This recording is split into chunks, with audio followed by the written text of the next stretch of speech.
안녕하세요. 숭실대학교 AI융합학부 윤진혁입니다. 원래 마음의 준비가 좀 필요한데 5분 빨라져서 약간 마음의 준비 좀 덜했고요.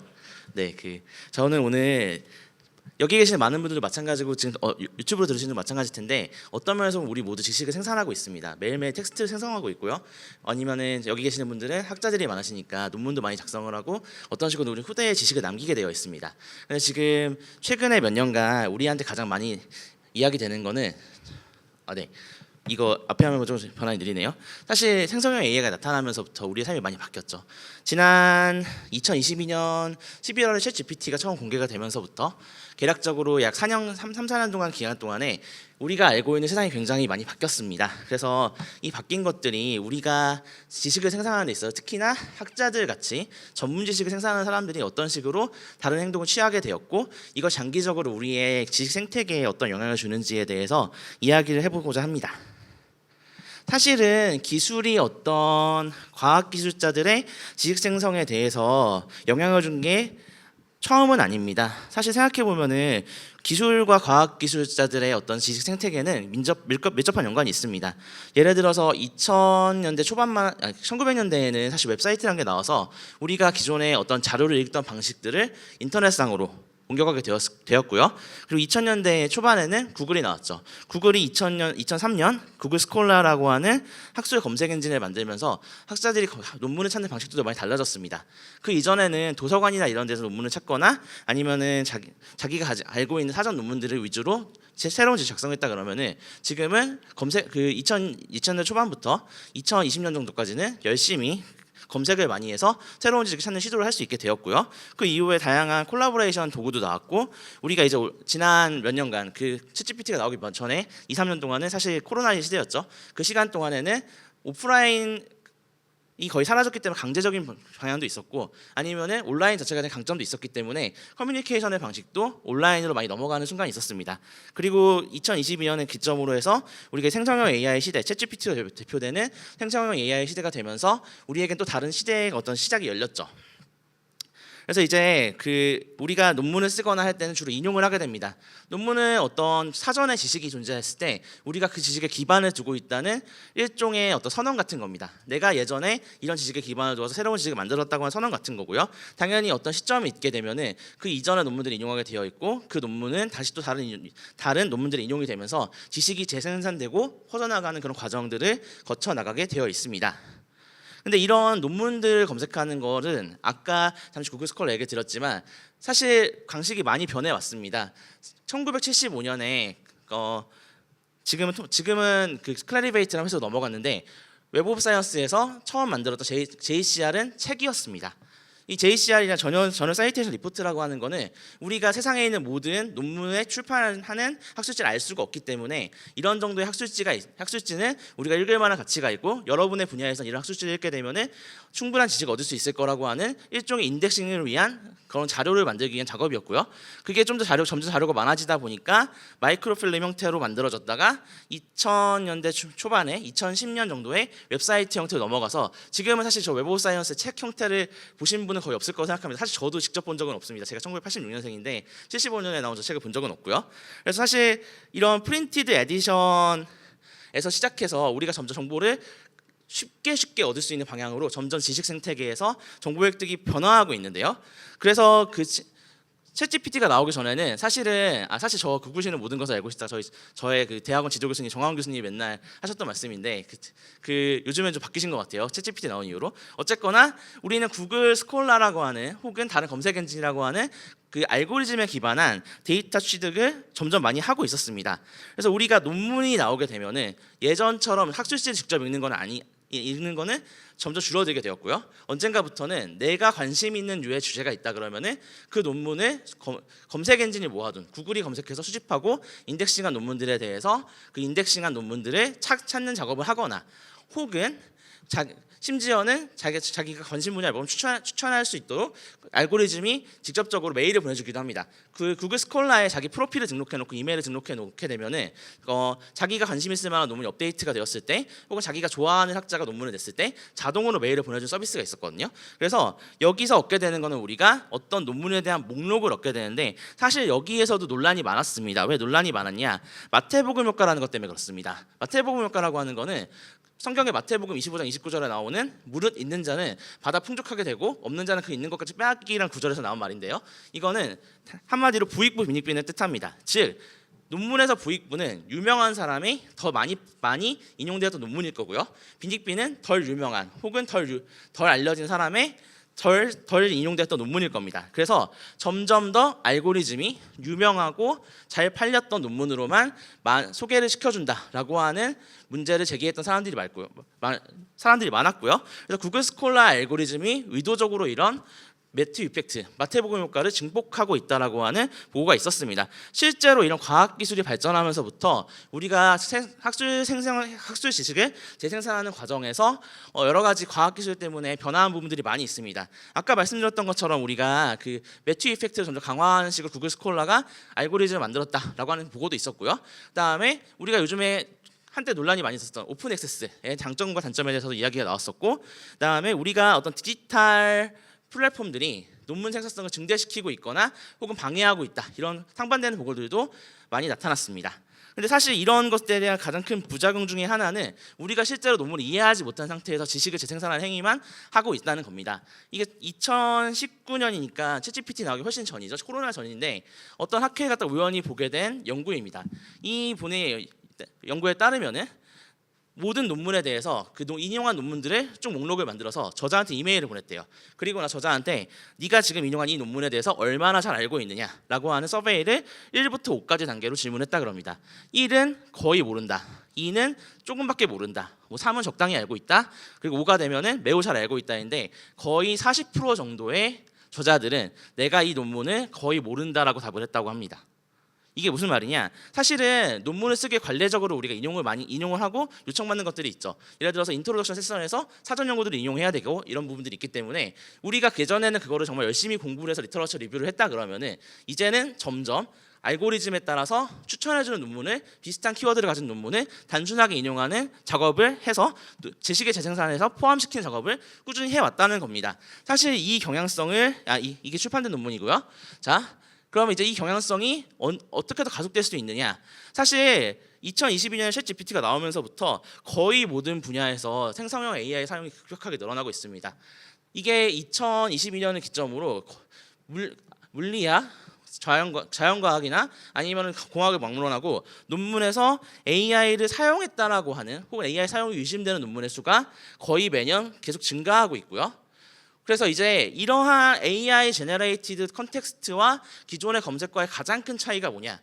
사실 기존의 논문들은요, 어쨌거나 기존의 논문들은 어쨌거나 검색이기 때문에 내가 원문에 대한 직접적인 액세스를 할 수 있는 상태에서 검색 엔진의 역할은 추천과 검색을 통한 큐레이션만 해줬는데, 이제는 학습한 텍스트를 통해서 내가 이해할 수 있는 식의 논문을 서머라이즈도 해주고 혹은 논문을 추천함과 동시에 그 논문을 인용할 수 있는 적절한 구분도 만들어주고, 이런 식으로 직접적으로 생성된 텍스트를 통해서 지식 재생산에 어떤 기술이 영향을 미치기 시작했다는 겁니다.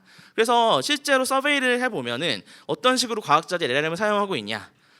당연히 그냥 우리는 논문 연구에 쓰지 않는 사람도 있겠지만 가장 많은 거는 어쨌거나 그 프로그램 할 때, 코드 짤 때였고, 그 이외에 많았던 것 중에 하나는 논문을 쓸 때. 사실 챗GPT가 나오는 가장 큰 장점이 뭐였냐면은 저희같이 네이티브가 아닌 사람들의 언어적인 능력에서 네이티브에 비해 손해를 볼 수밖에 없었는데, 그런 부분에 있어서는 확실하게 어떤 기술적인 한계를 극복시켜주는 그런 부분이 있었고요. 그 이외에는 재밌었던 거는 여기 보시는 리터러처 리뷰를 하는, 그러니까 논문을 찾는 행위조차도 우리가 점점 챗GPT 같은 LLM에 의존하고 있다는 결론이 나왔습니다. 네, 그래서 실제로 최근에 사이언스 어드밴스에 나온 연구 결과에 따르면은 챗GPT 같은 LLM이 생성했을 때 유달리 많이 사용되는 단어들이 있습니다. 예를 들어 델브라든지 아니면 시그니피컨트 같은 어떤 강조어 혹은 크루셜 같은 어떤 강조어가 많이 사용되게 되어 있는데, 이런 단어의 사용이 실제로 2022년 11월 이후에 급증하고 있다라고 하는 보고가 있었고요. 또한 이렇게 추천되는 논문의 성질을 분석한 연구도 있는데, 이렇게 추천되는 논문은 예전에 검색 엔진이나 이런 거에 나왔던 거에 비해서도 훨씬 더 유명하거나 잘 알려진 논문, 그리고 더 최근에 나온 논문 위주로 추천되고 있다라고 하는 보고도 있었습니다. 그래서 이거는 제가 한 일인데, 그러면 실제로 우리가 어떤 식으로 인용이 변화하고 있느냐라는 것을 바라보면은 사실 논문 한 편당 쓰여진 논문의 인용의 수가 점점 늘어나고 있긴 합니다. 왜냐하면 이게 정보의 획득량도 늘어나고 있고 출판되는 논문의 수가 급격하게 늘어나고 있어요. 지난 몇 년간. 그렇기 때문에 당연하게도 그 트렌드가 그 논문에 따른 인용 수의 그러니까 논문 한 편당 인용되는 논문의 수는 크게 트렌드가 변하지 않고 지속적으로 증가하고 있는데 재미있는 사실은 논문 한 편당 인용되는 인용 수의 트렌드는 그대로 유지되는 반면에 얼마나 새로운 논문이 많이 등장했냐 부분에 있습니다. 보시면은 저 가운데 있는 기간 2022년 11월을 기점으로 패턴이 바뀝니다. 서로 다른 논문의 수가 증가하는 속도가 굉장히 떨어졌어요. 이게 무슨 얘기냐면은 LLM이 사용했는지 아닌지는 모르겠으나 실제로 2022년 11월을 기준으로 예전에 추천받은 논문을 다시 추천받아서 그 논문을 다시 논문에 인용했을 확률이 올라갔다는 얘기죠. 그리고 피인용 수가 늘어나는 것에 비해서 새로운 논문이 등장하는 것이 늘어지기 때문에 우리가 LLM이 어떤 지식의 생태계에서 조금 더 잘 알려지고 유명하고 혹은 LLM의 선택을 받기 쉬운 논문을 더 잘 보여주는 경향이 있지 않을까라고 하는 생각을 하고 있고요. 그와 동시에 나타나는 현상이 뭐냐? 우리가 그 논문을 인용하는 문구랑 그 논문의 앱스트랙을 비교해 봤을 때 예전에 비해서 앱스트랙과의 어떤 텍스트 유사도, 시밀러리티가 점점 올라가고 있습니다. 이게 무슨 얘기냐면은 사실 논문에 대한 내용을 추천해서 그 인용 문구를 만드는 거를 기계가 한다고 생각을 해볼게요. 기계는 논문에 대한 깊은 이해를 하기 어렵습니다. 아직은. 그렇기 때문에 단순하게 앱스트랙이라든지 아니면 어디 알려진 논문에 대한 소개글을 읽어보고 거기에 대한 서머라이즈를 보통 해주겠죠. 그래서 그 경향이 이거 기울기가 변한 게 잘 안 보이실 수도 있지만 2022년 11월을 기준으로 해서 기울기가 가파라졌습니다. 그래서 유사도도 점점 가파르게 증가를 하고 있고요. 그래서 분명히 우리는 이러한 이해가 없는 인용을 예전보다도 많이 하고 있는 게 아닌가라고 하는 추정을 해볼 수가 있습니다. 사실 그러면은 논문에만 이러한 변화가 있을까? 사실 논문이라고 하는 거는 과학기술자라고 하는 소수의 집단이 쓰고 있는 거기 때문에 이러한 변화가 사회 전체에 영향을 주지 않을 수도 있다는 생각을 할 수 있습니다. 지식 생산의 측면에서 보자면은 아까 과학자들이 가장 많이 사용했던 LLM을 사용하는 목적은 코드를 만드는 것이었습니다. 프로그래밍을 사용하는 거였는데 그런 것들을 볼 수 있는 것 중에 하나가 조금 더 광범위한 일반적인 개발자들의 커뮤니티인 스택 오버플로우라는 사이트가 있습니다. 이거는 개발자들의 커뮤니티이고요. 구글에 검색을 해서 어떤 코딩 문제를 질문하면은 예전에는 거의 무조건 맨 위에 스택 오버플로우의 검색 결과가 나왔습니다. 근데 스택 오버플로우에서 작년에 개발자들에게 LLM을 사용하고 있느냐라고 하는 질문을 했을 때 거의 60에서 70%의 개발자들이 사용을 하고 있거나 앞으로 사용할 것이다 라고 답을 했고요. 당연히 왜 쓰고 있냐고 하면은 우리의 생산성을 증대시켜준다 라고 말을 했습니다. 네, LLM은 코드를 잘해줍니다. 지금 꽤 잘해주는데 문제는 이것 때문에 인간이 생성하고 있는 데이터가 없어지고 있다는 겁니다. 자, 이게 스택 오버플로우에서 답변을 받은 질문의 비율과 그 질문이 답변을 받기까지 시간입니다. 보시면은 2022년 11월을 기점으로 답변을 받은 질문의 수가 80%에서 60%까지 급격하게 급락합니다. 그리고 답변을 받기까지의 시간도 기본적으로 저게 분 단위로 되어 있는데 대략적으로 1000분 정도에서 2000분 정도로 급격하게 증가를 했습니다. 이게 무슨 말이냐? 사람들이 더 이상 질문에 답을 하지 않는다는 거죠. 그러면 사람들이 스택 오버플로우 쓰지 않기 때문에 이렇게 되는 것이냐? 사실 그래서 스택 오버플로우가 죽어가고 있다. 우리가 처음 만들어졌을 때 스택 오버플로우처럼 점점 액티브함이 떨어지고 있다라고 하는 보고가 있기는 했는데요. 사실 이것만 문제는 아닌 것 같습니다. 우리가 그 챗GPT 이후에 어떤 질문이 올라오냐를 분석해 봤을 때 질문에 사용된 코드의 복잡도가 2022년 11월을 기준으로 급격하게 증가를 합니다. 이게 무슨 말이냐? 점점 어려운 질문을 하고 있다는 거예요. 사람들이. 왜 어려운 질문을 할까? 생각을 해보면 단순합니다. 쉬운 질문은 이제 스택 오버플로우에 하지 않습니다. 그거는 그냥 LLM에 물어보면 돼요. 근데 LLM이 풀어주지 못하는 질문들이 있겠죠. 이거는 앞에 거는 코드의 어려움이고 두 번째는 질문 자체의 어떤 난이도예요. 질문 자체를 우리가 자연어로 써있기 때문에 세 가지 종류, 쉬운 난이도와 중간 난이도, 어려운 난이도로 구분하는 모델을 만들어서 그 스택 오버플로우 올라오는 사람들의 질문을 분류를 해봤습니다. 재미있는 건 스택 오버플로우가 나오자마자 그 스택 오버플로우가 2022년 11월에 챗GPT가 나오자마자 쉬운 난이도 질문을 급격하게 감소합니다. 일시적으로 중간 난이도 질문이 증가를 해요. 그리고 나서 점점 중간 난이도의 질문도 감소를 합니다. 이게 무슨 말이냐? 처음에는 쉬운 거밖에 못 풀어줬거든요. 그래서 모델한테 물어보는 거는 쉬운 거보다 약간 넘어가는 중간 난이도 질문을 하다가 이제는 중간 난이도 질문도 잘 풀어주기 때문에 어려운 질문만 계속 사람들이 남기게 되는 겁니다. 이 어려운 질문의 특징이 뭐냐? 사람도 못 푸는 문제들이 많다는 거죠. 그렇기 때문에 사람들이 질문에 답하고 싶은 욕구가 없기 때문에 이런 일이 발생하는 거 아니라는 겁니다. 사람들은 이제 기계가 못 푸는 문제들만 우리가 서로 질문을 하고 있다라고 하는 거고요. 실제로 예전에 질문이 많이 되었던 주제들이랑 예전에 질문이 많이 안 되었던 주제들을 비교해 보면은 예전에 질문이 많이 안 되었던 주제들은 점점 질문이 많아지는 반면에 예전에 질문이 많이 되었던 주제들은 점점 질문이 줄어들고 있습니다. 즉 데이터의 양이 많고 LLM이 잘 풀 수 있는 것도 질문 안 하는 거죠. 그리고 약간 오타가 있는데 데이터의 양이 적고 LLM이 잘 풀 수 없는 문제들에 대해서만 사람들이 점점 더 질문을 많이 하고 있다는 겁니다. 그래서 이렇게 된 거죠. 우리가 2022년 11월까지는 코딩 하나 막힌 구글에 물어봤어요. 구글에 검색하면은 스택 오버플로우가 나왔고 거기에 대해서 누군가 답변을 해줬습니다. 이제는 그걸 이제 더 이상 사람들이 하지 않는 거죠. 이제는 제일 먼저 물어보는 거는 ChatGPT나 클로드나 제미나이 같은 모델에 물어보게 되어 있고요. 사실은 그래서 구글도 최근에 사업 모델을 좀 바꿨죠. 구글이 원래는 검색 결과를 메뉴에 올리다가 작년 말부터인가요? 제미나이가 만들어낸 어떤 코드 스니플렛이라든지 아니 요약 결과를 먼저 보여주도록 알고리즘을 바꿨습니다. 그래서 이제는 검색조차도 더 이상 예전에 하던 것처럼 단순한 알고리즘으로 만들어낸 큐레이션이 아니다라고 하는 걸 알 수가 있고요. 그래서 제가 오늘 드리고 싶은 말씀이 무엇이냐? 인간이 만들어낸 지식들이 LLM 영향이 점점 늘어나고 있습니다.